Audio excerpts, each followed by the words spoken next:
할렐루야. 예. 믿음의 반석 위에 쓰셔서 무더위도 이기시고 코로나도 견뎌내시고 영적 나태함에서도 깨어나 생명력 있는 믿음의 삶을 살아가시기를 주님의 이름으로 축복합니다. 여러분, 이렇게 우리가 삶을 살아가다 보면은 항상 원하는 대로 되지 않고 때로는 좌절과 실패를 경험하기도 하죠. 지금 올림픽이 이제 오늘로 끝이 나게 되는데 올림픽을 위해서 열심히 준비했던 선수들이 메달을 따고 아주 영예로운 자리에 오르는 선수들도 있지만 또 목표했던 것을 이루지 못해서 눈물을 짓는 그런 선수들도 있습니다. 그래도 참 감사한 것은 예전에는 메달을 못 따면 참 죄인 취급받았는데 요즘은 그냥 열심히 노력한 것에 박수를 보내주니 참 감사하고 우리의 의식과 생각도 많이 바뀌었구나라는 그런 생각도 해보게 됩니다. 어쨌든 5년이라는 시간을 열심히 준비해서 자신의 노력을 다한 우리 선수들에게 마음을 담아서 응원과 격려의 박수를 보내고 싶습니다. 우리도 그런 노력과 수고로 살아가지만 때로는 우리의 능력이 부족해서 아니면 환경이 따라주지 못해서 때로는 우리와 마음을 맞지 않는 사람들과 부딪혀가면서 어려운 일을 겪을 때가 있죠. 그럴 때 우리는 마음이 크게 어려움을 당하게 됩니다. 사람들은 그래서 그럴 때마다 상처받았어 라는 말을 참 많이 씁니다. 언제부턴가 우리 한국 사회에 마음의 상처에 대한 이야기들이 참 많이 나옵니다. 아마도 2000년을 전후로 해서 한국 사회가 이제 좀 경제 성장을 이루고 복지 사회로 조금 변화돼 가고 심리학이라든가 상담과 같은 여러 가지 것들이 우리의 삶에 이제 보편적으로 접근하기가 쉬워지면서 그런 의식들이 많이 생긴 것이 아닌가라는 생각을 해보게 됩니다. 사실은 살기 위해서 또 삶을 위해서 분주하게 살아왔는데 이제는 어떤 개인의 삶에 어떤 고통스러운 기억과 아픔에 대해서 관심을 가진다는 것은 참 좋은 일이라고 생각합니다. 하지만요, 이것이 오히려 지나치게 되면은 상처받은 그 개인이 그 상처로 자신의 마음과 삶을 해석하려는 그런 경향이 보이기도 합니다. 말이 조금 어렵죠. 쉽게 말씀드리자면 지금 자신의 삶에 어떤 부정적인 그런 결과들이 자신이 과거에 받았던 상처 때문이다라고 그렇게 단정지어 버리는 것이죠. 그래서 현재의 삶의 그런 부정적인 선택의 결과를 과거의 상처의 책임으로 돌리고 말아버리는 것입니다. 그렇기 때문에 우리의 삶에 남아있는 이런 상처에 대한 진지한 고민이 더 필요한 때가 아닌가라는 생각을 합니다. 지금 제가 여러분들께 말씀드리고 있는 상처는 눈에 보이는 그런 육신적인 상처가 아니라 마음의 상처에 대해서 말씀을 드리고 있는데요. 아마도 그것은 우리의 삶의 사건에 대한 여러 일어나게 된 고통스러운 기억이라고 말할 수 있습니다. 여기서 기억이라는 말이 참 주목해 볼 만합니다. 저는 가끔 교인들 사이에 어떤 갈등이 생기거나 문제가 생겼을 때에 그런 양측 두 분의 이야기들을 각각 들을 때가 있습니다. 분명히 같은 시간, 같은 공간 안에서 같은 일을 경험했는데 보통은 그 두 분이 다른 이야기를 할 때가 많이 있습니다. 왜 그럴까요? 말과 행동을 서로 이렇게 주고받으면서 거기에 자기의 각자의 감정도 섞이게 되고 또 각자의 해석도 섞이게 되고 거기에 필요와 소원도 섞이게 되면서 다른 기억들이 막 뒤죽박죽 섞이게 됩니다.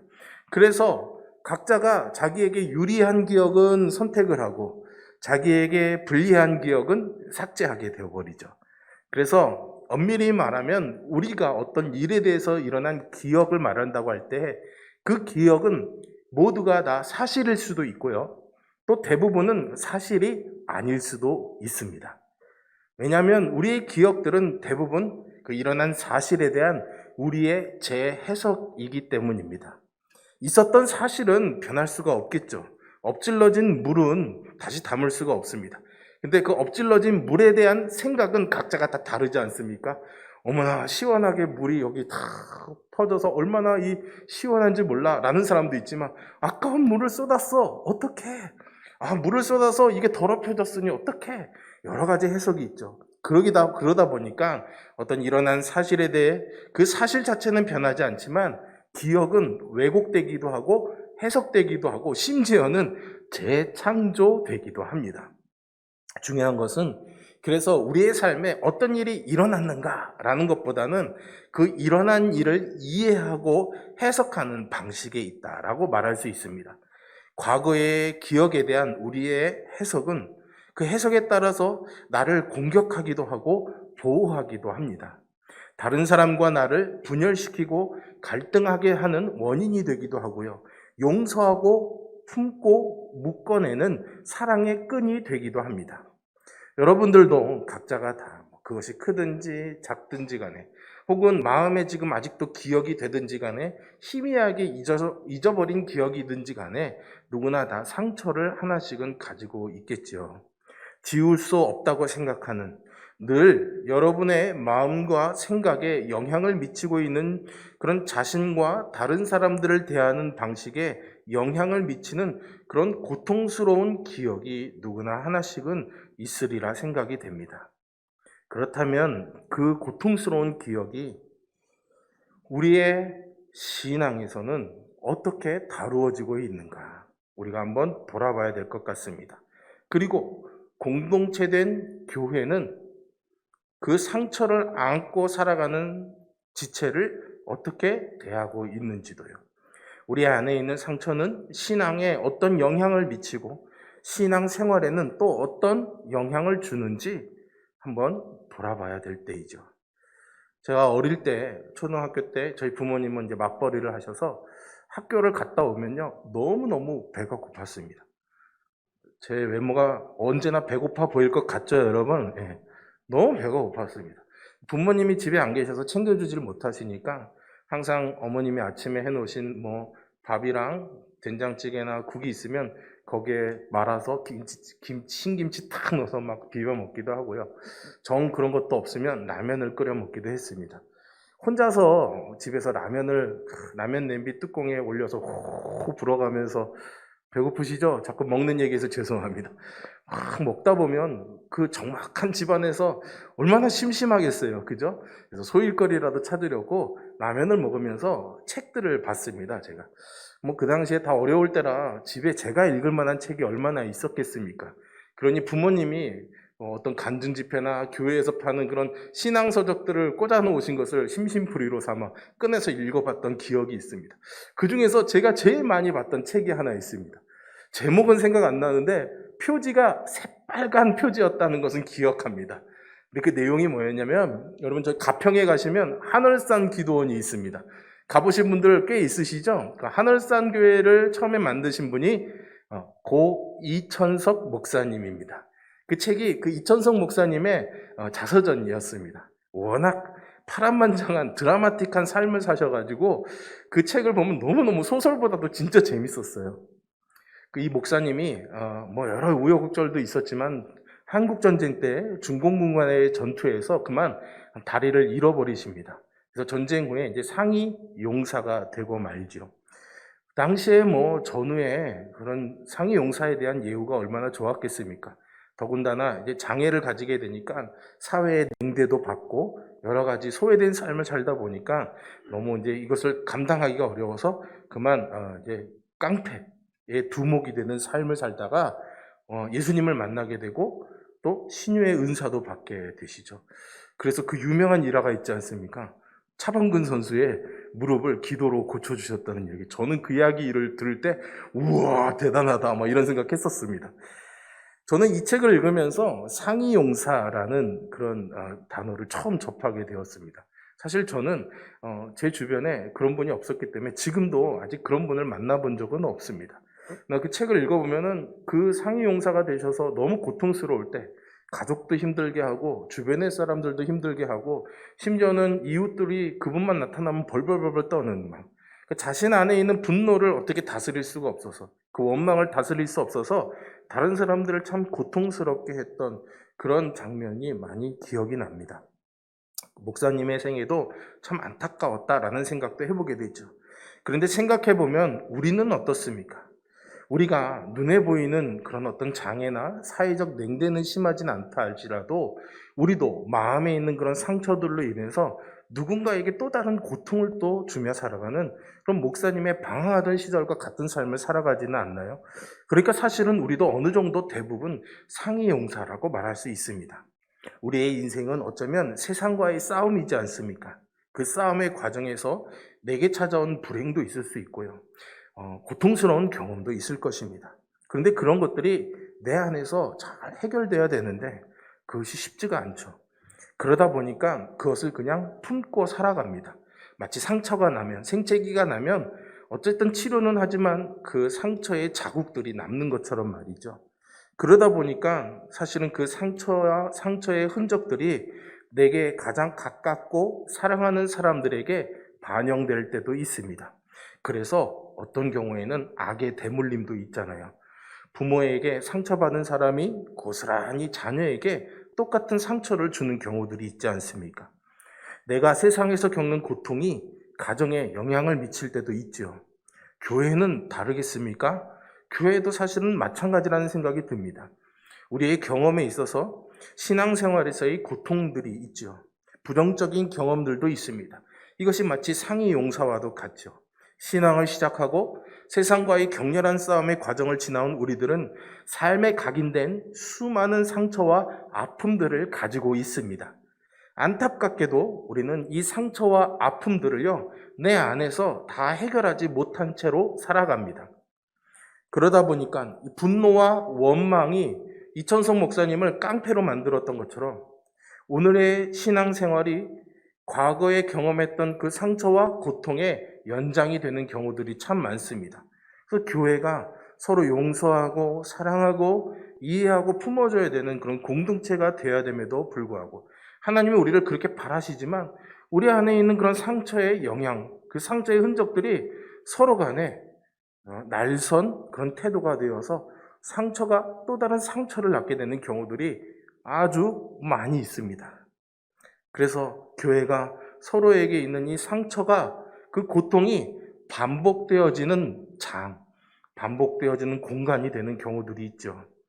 서로에게 가장 필요한 그런 조력자가, 위로자가 되기보다는 아름다운 교회를 만들지도 못하고 과거의 고통이 현재의 새로운 사람들을 통해서 반복되는 그런 교회가 되는 것. 그것이 바로 우리의 연약함, 우리의 어리석음이 만들어낸 안타까움이지요. 교회는 이것을 넘어서야지 됩니다. 하나님은 우리가 그러기를 바라고 계십니다. 상위 용사가 전쟁에서 적군에게 입은 상처를 울분으로 토해내는 이 어리석음이 아닌 세상을 평화롭게 하고 화해하는 도구로 사용할 수 있을까요?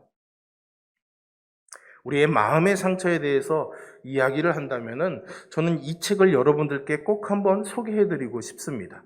헨리 나우엔이라는 분이 쓴 상처 입은 치유자라는 책입니다. 아마 읽어보신 분들도 있으리라 생각이 듭니다. 이 책은 사실은 우리가 사는 시대에 목회자가 된다는 것은 어떤 의미가 있는가라는 질문으로 시작합니다. 사실은 목회자나 하나님의 종, 하나님의 쓰임받는 사람들은 완전하다라는 생각을 우리는 갖고 있습니다. 그런데 예수님도 십자가에서 상처를 입으셨듯이, 그래서 구원이 완성되었듯이 각자의 모든 하나님의 사람들에게는 이런 상처들이 있다라는 거죠.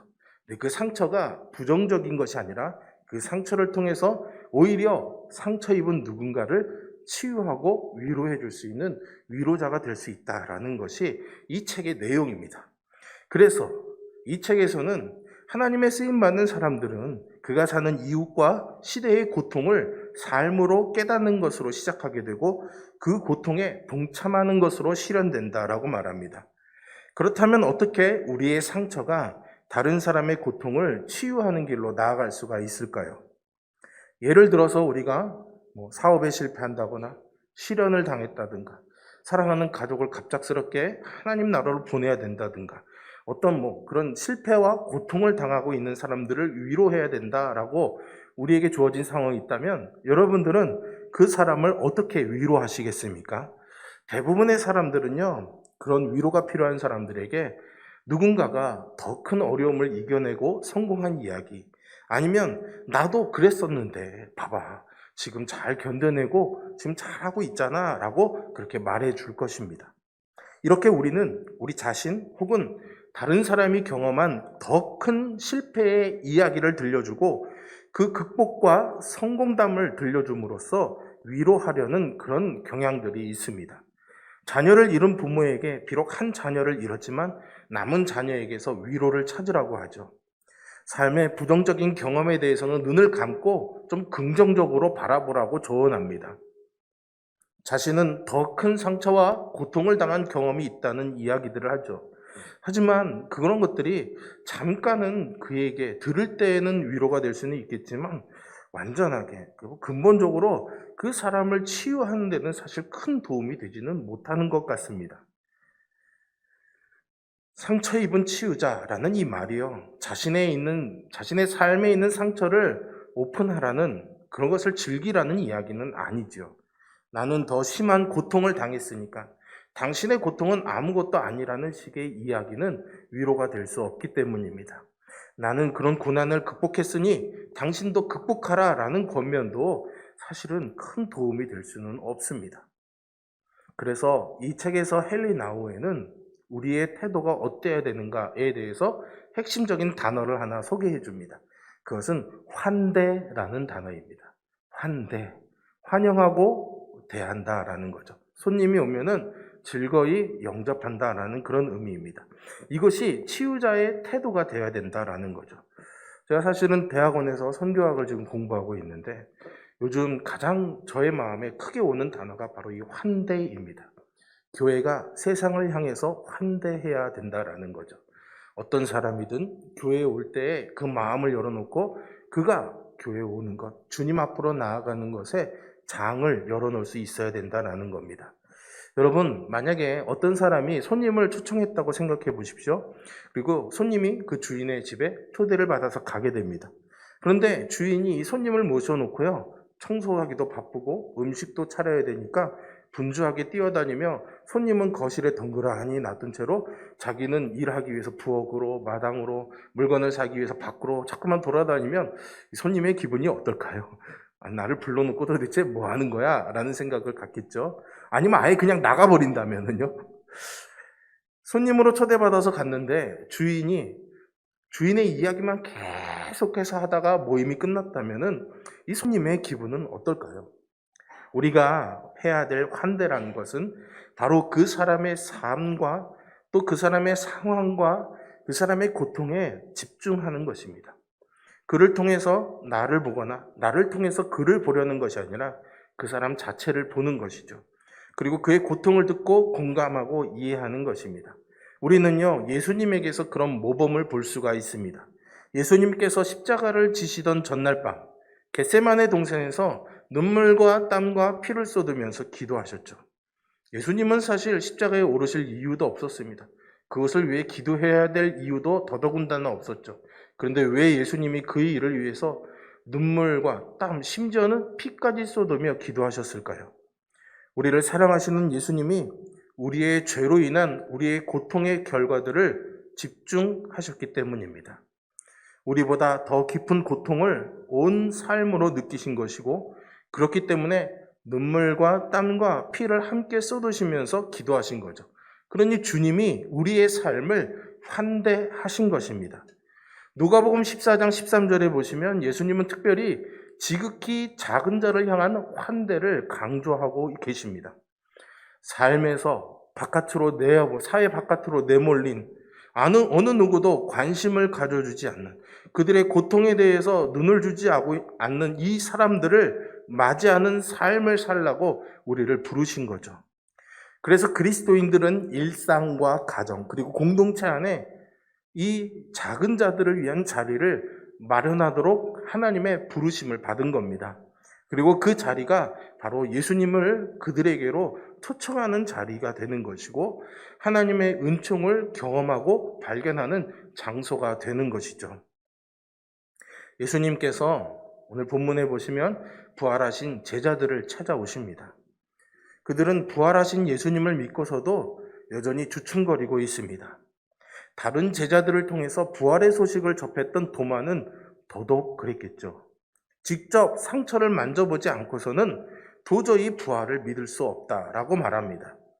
그래서 오늘 본문에 보시면 예수님께서 이 제자들의 증언을 거부하고 있는 도마에게 찾아오십니다. 찾아오셨지만 사실은 도마를 환대하신 거죠. 그리고 상처의 흔적을 만져보라고 말씀하십니다. 그리고 믿는 자가 되라라고 말씀하시죠. 도마는 무엇을 믿어야 했을까요? 일단 그는 부활을 믿어야 했습니다. 그런데 이미 제자들은 부활하신 예수님을 만났잖아요. 그럼에도 불구하고 어떤 제자들은 갈릴리로 가서 다시 어부가 됩니다. 그 이유가 무엇일까요? 그것은 그들이 부활 자체를 믿지 못한 것은 아닙니다. 죽은 주님이 직접 자기들에게 오셨으니 안 믿을 수는 없겠죠. 하지만 그들의 그 믿음이 여전히 그런 패배와 상처의 영향에서 벗어나지 못하고 있었던 것입니다. 예수님은 부활하셨지만 그들은 아직도 예수님을 쫓아다니며 그들이 꿈꿨던 그 꿈이 이제 다 바스라진 그 절망감에 죽어 있었던 것이죠. 예수님은 이미 죽음에서 승리하셨지만 그들은 이미 어디에 가서도 죽을 수 있다라는 이 패배감에 사로잡혀 있었던 것입니다. 예수님은 도마에게 예수님의 이 상처를 경험하게 하시면서 이렇게 말씀하시죠. 내 손가락을 이리 내밀어 내 손을 보고 내 손을 내밀어 내 옆구리에 넣어보라. 그리하여 믿음 없는 자가 되지 말고 믿는 자가 되라 라고요. 그리고 또 말씀하시기를 너는 나를 본고로 믿느냐? 보지 못하고 믿는 자들은 복되다 라고 말씀하십니다. 예수님의 초점은요, 제자들의 믿음에 있습니다. 그리고 요한은요, 이 본문의 사건을 정리하고 요한복음이라는 이 큰 책을 마무리하면서 20장 31절에서 이렇게 말합니다. 오직 이것을 기록함은 너희로 예수께서 하나님의 아들 그리스도이심을 믿게 하려 하며 또 너희로 믿고 그 이름을 힘입어 생명을 얻게 하려 함이다 라고 말이죠. 그러니 제자들이 믿어야 될 것은 첫째로는 부활이었습니다. 하지만 오늘 이 요한복음의 마지막 기록을 보면은 둘째는 예수가 그리스도이심을 믿어야 하는 것입니다. 예수를 주인으로 왕으로 고백해야 되는 것이죠. 예수 중심의 삶, 십자가 중심의 가치를 회복해야 되는 것입니다. 그래서 마지막으로는 세상이 주는 상처와 고통으로 얼룩진 죽음의 삶이 아니라 예수 그리스도로 말미암는 생명의 삶으로 나아가야 하는 것이죠. 그러니 지금 도마가 만지고 있는 이 예수님의 상처는 제자들의 믿음과 생명을 목적으로 합니다. 예수님의 십자가의 상처가 제자들을 원망하게 하고 분노하게 하는 도구가 아니라 그들을 믿음과 생명으로 인도하는 통로가 된 것이죠. 이것이 예수님의 자기의 몸에 상처를 두신 이유입니다. 구약에 넘어가서 보시면 요셉이라는 인물을 여러분들이 잘 아실 것입니다. 형들에게 죽임을 당할 뻔한 상처가 있죠. 형들에게 팔린 상처가 있습니다. 그런 그가 주님과 동행하고 끝내 애굽의 총리가 되지요. 애굽의 총리가 되어서 기근을 피하기 위해 자신을 찾아온 형들을 만나게 될 때 그의 마음이 어땠을까요? 아마도 어리고 여린 삶에 찾아왔던 그 고통의 기억들이 떠올랐을 것입니다. 분노를 표할 수도 있었겠지요. 아버지 야곱이 죽고 그 형제들이 요셉이 어떻게 자기들을 복수해서 죽일까 두려워해서 앞에 엎드려서 빌고 살려달라고 구할 때 요셉은 무엇을 생각했을까요? 복수를 생각했을까요? 요셉은 하나님을 생각했습니다. 자신의 모든 눈물과 고통의 시간들, 그 억울함의 시간에 늘 함께 하셨던 그 하나님을 말이죠. 그리고 나를 꿈꾸게 하셨던 하나님. 결국에는 그 꿈을 통해 오늘의 역사를 이루시는 그 하나님이 자신의 삶의 친절한 인도자였다는 것을 깨닫게 됩니다. 그래서 그는 형제들에게 이렇게 말합니다. 두려워하지 마십시오. 내가 하나님을 대신할 수 있겠습니까? 당신들은 나를 해하려고 했지만 하나님은 그것을 선으로 바꾸셨습니다. 그래서 오늘과 같이 많은 우리 가족들의 생명을 구원하게 하셨습니다. 그러니 형님들 두려워하지 마십시오. 내가 형님들과 형님의 자녀들을 책임지겠습니다. 라고 말이죠. 요셉의 믿음 안에서 모든 상처는요, 축복으로 변화되었습니다. 이 본문에서 요셉이 세 가지를 고백하게 됩니다. 첫째는 하나님은 하나님의 일을 하실 거다라는 거죠. 그러니 나는 하나님의 일에 집중하면 됩니다. 사람들이 뭐라 하든, 사람들이 나를 어떻게 평가하든 하나님의 일에 집중하면 되는 것이죠. 두 번째는 내 인생의 주인은 선하고 참되신 하나님이시다라는 겁니다. 악한 세상은 나를 힘들게 할 수 있지만 하나님이 늘 나와 함께 하시니 두렵지 않다는 것이죠. 마지막으로 나는 하나님이 행하신 선한 삶의 원칙을 지키겠다라는 것입니다. 어떻게 보면 요셉에게도 큰 상처가 있었습니다. 지어내기 어려운 이천성 목사님 같은 상위 용사였던 것이죠. 자신을 왕으로 불러주던 사람이 오히려 죽이라고 십자가에 달라고 그리고 그런 자신을 내버리고 도망간 제자들을 보아야 했던 예수님도 마찬가지였을 것입니다. 자신의 몸에 십자가의 흔적을 가졌다라고 고백했던 바울도 그랬겠죠. 하지만 그들의 상처는 자신과 이웃을 고통스럽게 하지 않았습니다. 오히려 교회의 연약함을 이해하고 우리의 부족함을 품는 넓은 가슴이 되었던 거죠. 아마 가슴에 패인 깊은 그 상처의 골이 있었을 것입니다. 그런데 그것이 분노의 강이 된 것이 아니라 하나님의 은혜의 물길이 되었습니다. 오늘날 교회와 성도도 마찬가지라는 생각입니다. 우리 각자에게는 다 상처가 있죠. 교회는 또 교회대로의 상처가 있습니다. 세상과의 싸움에서 우리는 무수히 패배하기도 했고요. 세상이 교회 안에 들어와서 수많은 상처들을 남겼습니다. 그러나 우리 주님의 손과 발에 있는 상흔이 우리의 믿음을 위한 것이었듯이 요셉의 상처가 은혜의 통로가 되었던 것처럼 우리의 상처에도 목적이 있어야지 됩니다. 서로를 공격하고 의심하고 각을 세우라고 하나님이 우리에게 상처를 허락하신 것이 아니죠. 각자에게 있는 이 고통의 기억들, 각자가 경험했던 이 아픈 기억들을 통해서 우리의 삶을 인도하시는 하나님을 경험하고 서로의 상처와 연약함을 이해하고 용납하고 또 그래서 우리는 세상의 상처를 십자가의 사랑으로 품고 생명으로 인도하는 거룩한 신자, 거룩한 공동체가 되어야 될 줄로 믿습니다. 이것이 세상을 교회로 변화시키는 영적인 전투에 임하는 교회와 성도에 대한 하나님의 뜻입니다. 사랑하는 홍천성결교회 성도 여러분, 이 예배를 드리는 거룩한 하나님의 백성인 여러분, 우리의 가슴에 남은 상처들을 한번 만져보시기를 바랍니다. 손끝에 아련히 만져지는 그 고통과 상처들이 있으시죠. 그리고 그 손을 옮겨서 주님의 못자국 난 손을 만져보시고 주님의 옆구리에 난 창자국을 만져보시기를 바랍니다. 그리고 그 손에서 흐르는 사랑과 은혜를 다시 내 손으로, 내 가슴으로, 내 삶으로, 우리의 공동체로, 그리고 메마른 우리의 시대와 우리의 지역사회로 흐르게 그렇게 우리가 살아갔으면 좋겠습니다.